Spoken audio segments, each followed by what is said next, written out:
Bueno, vamos a conversar con alguien que siempre me gusta invitar para complacer a nuestros seguidores, que les fascina escuchar a Carlos Sánchez Berzaín y el análisis que siempre nos trae sobre lo que pasa en la región. Gracias. Gracias nuevamente por acompañarnos. Un saludo a toda la audiencia. Bueno, estamos en momentos así como tensos, difíciles o más difíciles en América Latina con lo que está pasando en Nicaragua, el tema de Bolivia, estábamos comentando, Bolivia es el país donde nació Carlos Sánchez Berzaín, y están pasando también, bueno, atropellos, violaciones a los derechos humanos por parte de quienes se niegan a respetar los derechos humanos, que se niegan a respetar la libertad de los ciudadanos y estamos avanzando. En la conversación anterior que tuvimos, Carlos, decías que las cosas iban a resolverse, que venían hacia abajo las dictaduras. Yo no lo estoy viendo tan fácil. Bueno, hay una crisis generalizada. A ver, veamos. En el Ecuador están intentando hacerle un juicio al presidente Lasso para sacarlo del poder. Es obviamente una maniobra del correísmo. En Chile ya lo aprobaron. En el Perú, yendo para abajo, se ha producido un escándalo gigantesco con la probada manipulación del presidente Castillo, que ha extorsionado al comandante general del ejército pidiéndole que ascienda a 2 coroneles que no tenían derecho al ascenso, y como no le ha accedido a esa extorsión, lo ha retirado. Y todo eso está grabado y está puesto en evidencia a través del secretario del presidente, y esos son crímenes y hay una gran agitación.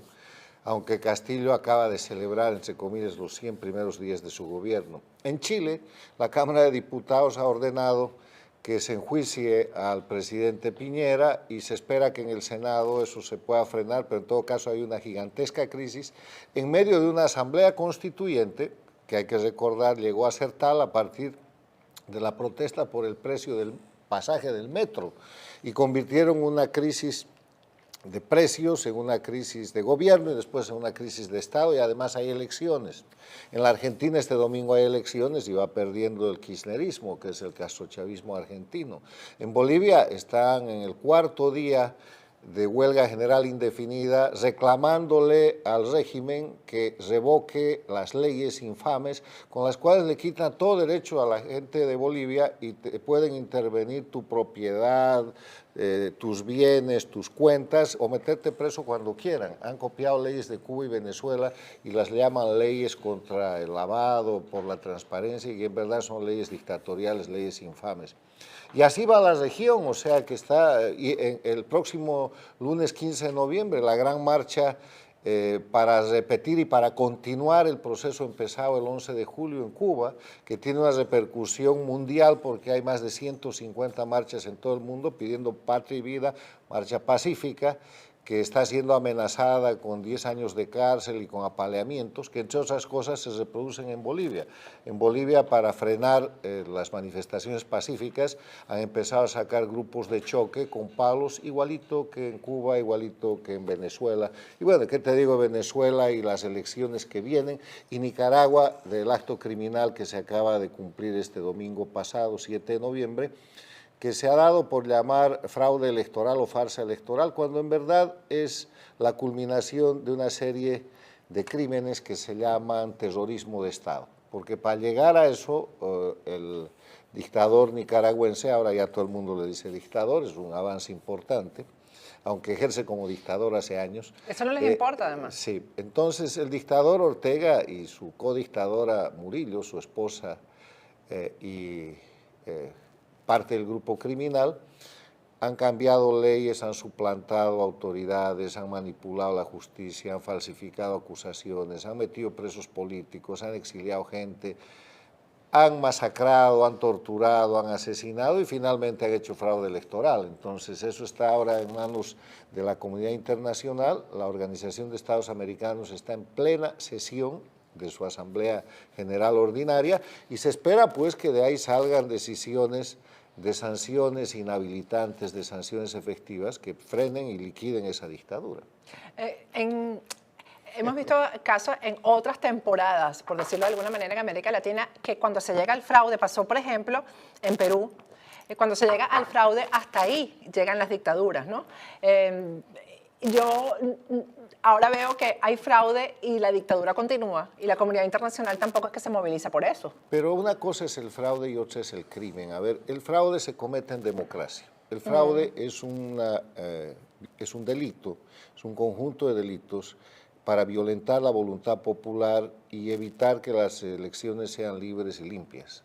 Pero esto es más que fraude. Aquí ha cambiado las leyes no le permitían reelegirse, lo ha hecho como Chávez, como Evo Morales, como Correa, como el propio Maduro.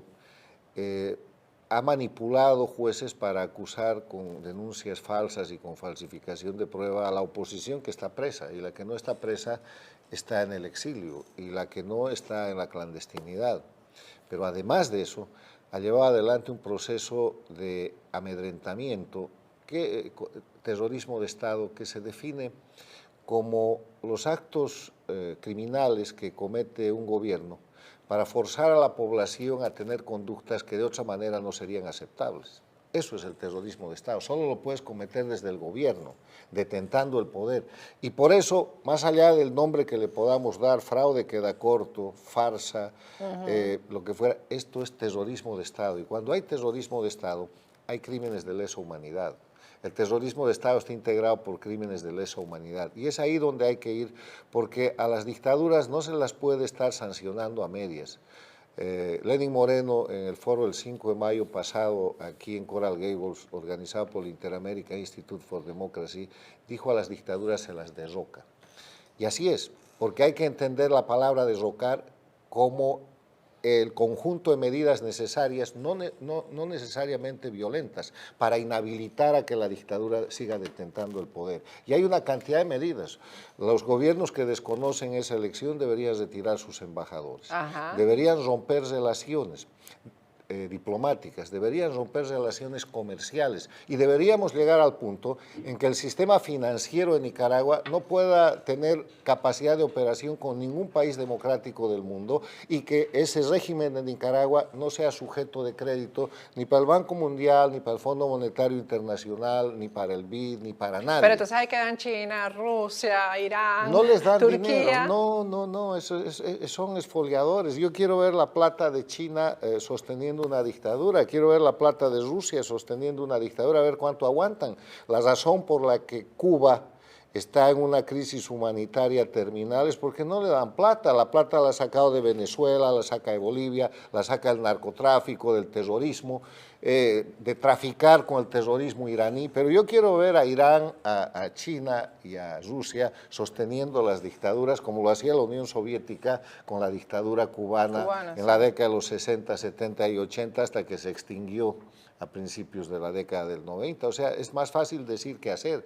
Y por eso las democracias tienen que ser tajantes en el tema de Nicaragua, que se puede expandir al resto de las dictaduras. Se trata de sanciones inhabilitantes. No se trata de sancionar con una mano y con la otra decir es el pueblo el que está sufriendo, hay que dejar nomás que vayan las remesas. ¿Las recientes sanciones de Estados Unidos son importantes en ese sentido? Son muy importantes, pero tienen que ser complementadas por el resto del mundo. ¿Dónde están las sanciones de Brasil?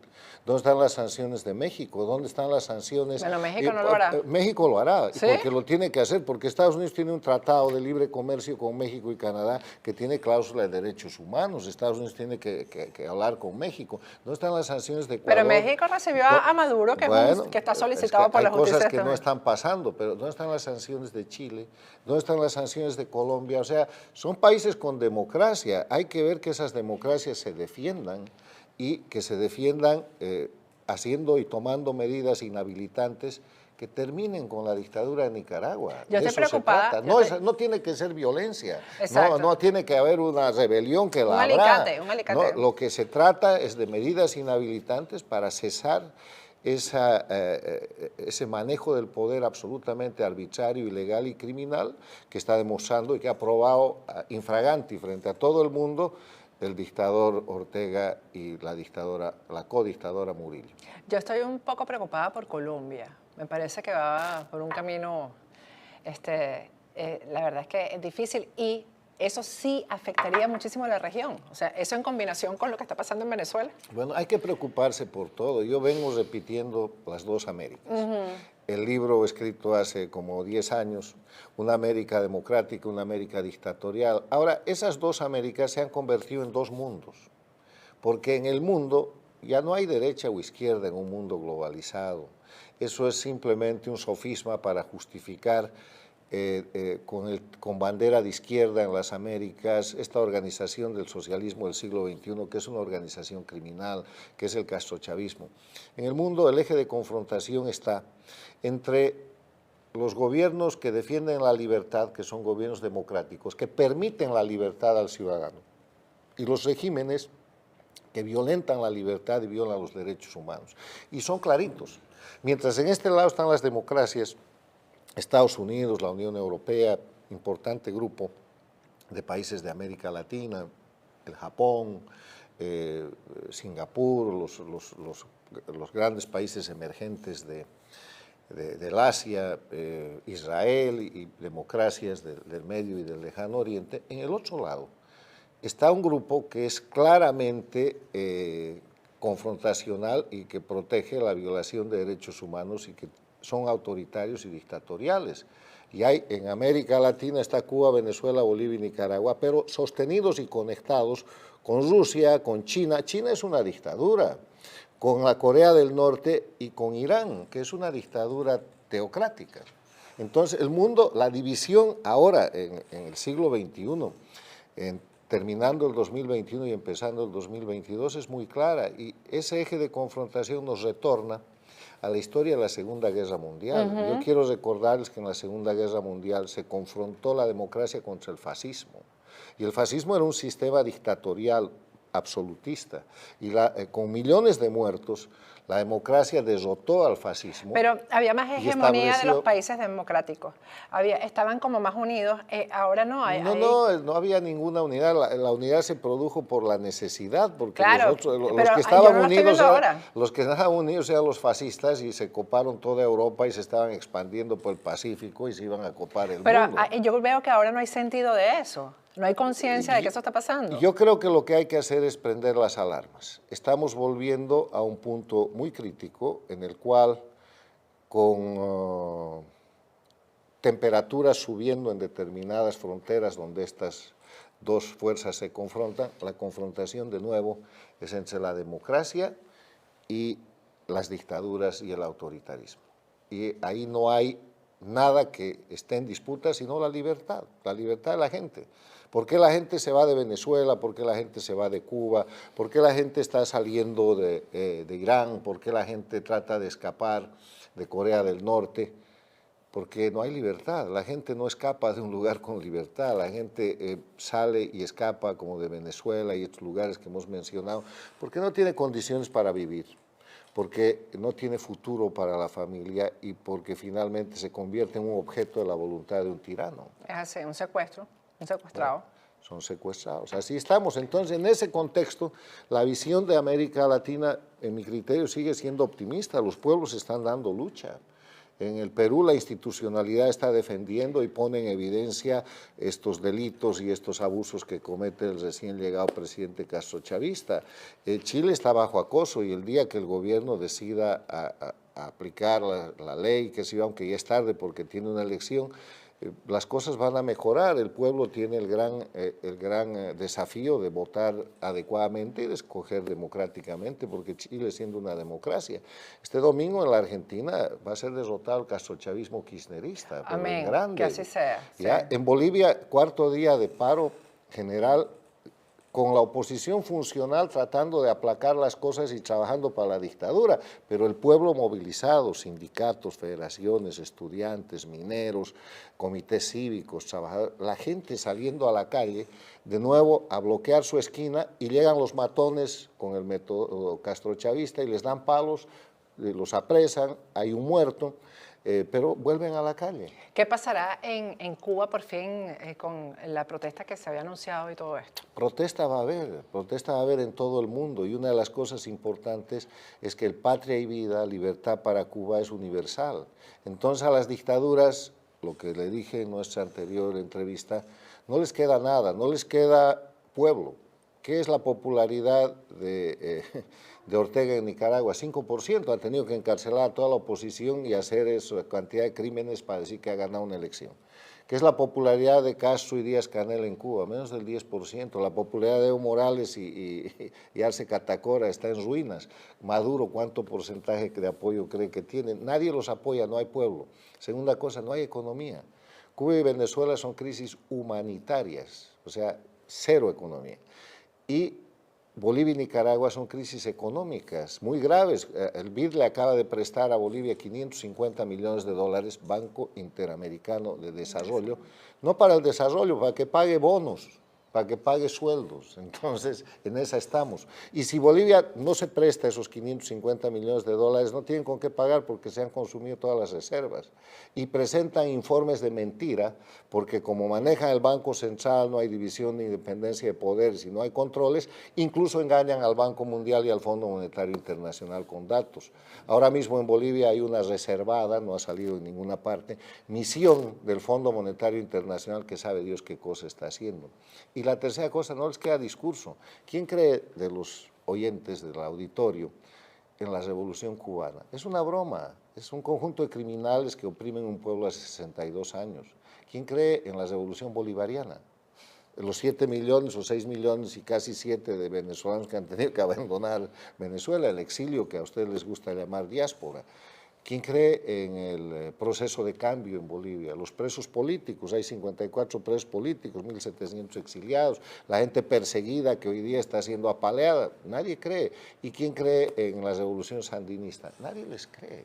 Entonces, si no tienes pueblo, no hay economía y se acabó la narrativa, están jugando descuentos. Y si en ese escenario el mundo democrático establece, empezando por Nicaragua, sanciones inhabilitantes, son destinadas a que dejen el poder, no es para que dure, no es para hacerlos sufrir, no es para que, es para que termine la detentación del poder. Y ahí hay un argumento que se maneja con mucha hipocresía y con mucho éxito de parte de las dictaduras. Dicen, si nos sancionan, los pueblos van a sufrir. Entonces, ¿cuál es el análisis frente a ese argumento en el que los pueblos terminan siendo el pretexto, el escudo y la coartada de las dictaduras para seguir recibiendo ayuda internacional? La respuesta es muy sencilla. Los pueblos seguramente sufrirán, pero es mejor, y los pueblos están dispuestos a eso, 3 meses, 6 meses de una verdadera lucha acompañada desde adentro, además, que un sufrimiento de 62 años como el que tiene Cuba o un sufrimiento de 20 y tantos años como el que tiene Venezuela, ¿no? La vez pasada habíamos hablado de si el régimen de Maduro se volvía a sentar en la negociación en México y hasta ahora no se han sentado. Eso se quedó ¿Para así qué como en se el van aire. a sentar, Patricia, si ya han sacado lo que querían? A ver, con las sentadas que han hecho, que han sido 2, el régimen de Maduro ha conseguido primero el desbloqueo de una serie de cuestiones que le han dado fluidez económica, incluido el despacho de Irán de petróleo que se despachan a Cuba. Mira eso, que es ayuda directa a Cuba. Han conseguido, con el pretexto de la pandemia y del coronavirus, reponerse como sujetos de crédito internacional. Están negociando créditos, están recibiendo apoyos, tienen un flujo importante. Han conseguido hacer una elección en dictadura, no han soltado presos políticos, no hay libertad, no hay ninguna condición para que esas sean unas elecciones libres y limpias, y en unas semanas vamos a tener elecciones regionales de alcaldes y gobernadores en Venezuela.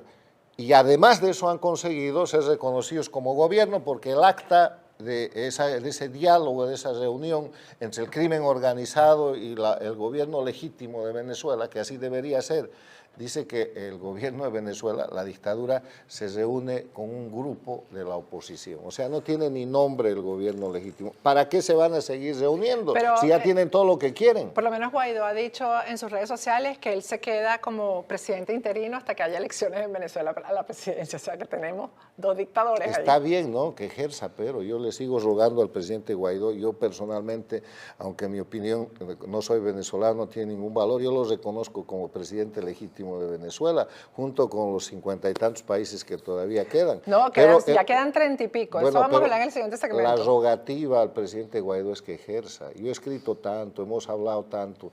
Es el jefe de Estado, el jefe de las relaciones internacionales, el jefe de las Fuerzas Armadas y el gobernante principal. Ejerza.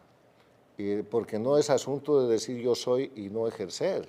Ni siquiera ha ejercido en el acta que se ha firmado en México, donde la dictadura, la usurpación, ha sacado tantas ventajas que ya no necesita sentarse. Ahora, la pregunta es esta: ¿puede la parte negociadora de la oposición venezolana o los auspiciantes de esa mesa revertir las concesiones que le han hecho a la dictadura? No. ¿Qué es lo que deberían hacer? Si se acabó este diálogo por voluntad del dictador Maduro, porque le tomaron preso al testaferro Saab, que no es su testaferro, es testaferro de todo el crimen organizado, testaferro de Evo Morales, es testaferro de Correa, es testaferro de Díaz Canel, es testaferro de los Castro, es testaferro de todo el grupo, es testaferro de los Kirchner. O sea, le toman preso al testaferro del crimen organizado castrochavista y rompe las negociaciones, las suspende.